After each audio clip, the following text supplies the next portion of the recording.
The Folsom Soup Kitchen held a food giveaway today with free food for anyone in the community who needs it. A line outside of Folsom Soup Kitchen just showcased the need for food assistance in the city, according to Catherine Bader, who runs the kitchen. Among the items up for grabs on a first-come, first-served basis included toilet paper, home cleaning supplies, dry goods, and produce. Bader and April Redmond, who worked together to put on the giveaway, say the foot traffic isn't unusual for the soup kitchen. With a high volume of those who need the assistance, Bader says they try to make use of anything extra the soup kitchen may have on hand. We are just freely giving them what we have left over. We may not have like your meat or your eggs or butter, but we have fruits, whatever we have extra that we can't use. If we can't use it, we try to give it to bless others.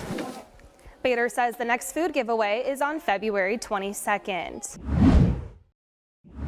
As mid-Missouri approaches the end of another wet winter, the Corps says it is seeing slow but steady progress on getting levees back to pre-flood status. We all understand it's going to take a lot of time, and it's not just local, it's statewide. For over half a year, the U.S. Army Corps of Engineers has been coordinating flood recovery and levee repair along the Mississippi River. So we look at where we can get designs and construction done quickly, like low-hanging fruit, but we also look at where the worst risk and the worst damage is and try to prioritize them too. Much of that time for the Kansas City district, which encompasses most of mid-Missouri, has been spent identifying over 60 levees and getting them through a 12-step process to construction. It was a challenge this year, and the river stayed up a long time, which limited our ability initially to get in and do the design work. But now that the river's down and we're getting the design and construction moving forward, I think we can catch up on a lot of them. For local officials and farmers, that may be time they don't have. Our chances of another flood are fairly high. If that does occur and happens, and it won't take much to get it there, unfortunately it could be a disaster for everything, and we could be sitting here with no crops again, and we could be sitting in middle of summer, building levees. However, the long-term benefits of taking more time to build an improved levee system to avoid major flooding like last year in the near future is apparent. I think people are more willing to compromise. I think it's more of a cohesive group instead of just being, everybody kind of out running, doing their own thing and hoping for the best. That compromise, while beneficial for long-term planning, will leave many farmers to fend for themselves this upcoming season. As the coronavirus continues to spread in China and to dozens of other countries, people ordering products now face uncertainty when they arrive. KRCG 13's Lexi Petrovich shows us the impact of the outbreak on mail services. It started out as a typical eBay purchase for Columbia resident Andy Kern. I didn't realize that it was from Wuhan, China until it arrived in the mailbox. With a return address that has been making headlines everywhere. Of all places in the world this could have come from, it came from Wuhan, China. We thought that it was better safe than sorry, and to not open it. There's a very small amount of concern that I have. I'm not terribly concerned.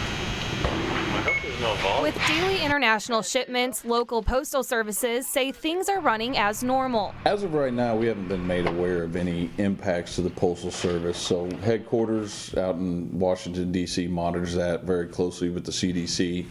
The CDC says it's unlikely anyone will be at risk of the outbreak through mail or packages, saying in part, quote, in general, because of poor survivability of these coronaviruses on surfaces, there is likely very low risk of spread from products or packaging that are shipped over a period of days or weeks at ambient temperatures. Coronaviruses are generally thought to be spread most often by respiratory droplets. Currently, there is no evidence to support transmission of the disease associated with imported goods. In the meantime, corporate mail services have been in close communication with the CDC, training employees on ways to take preventative measures. Washing your hands.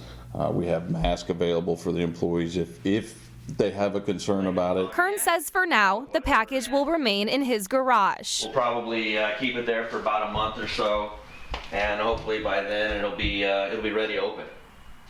As a reminder of an unforgettable online shopping experience. I think it's kind of neat that it has the return address of Wuhan, China on it right now. Makes a good story. In Columbia, Lexi Petrovich, KRCG 13. Green says international shipments sometimes take between 30 to 60 days before they clear customs, and advises people missing packages to wait about 2 months before reaching out to their local post office. He says you can also go to USPS.com to track shipments online.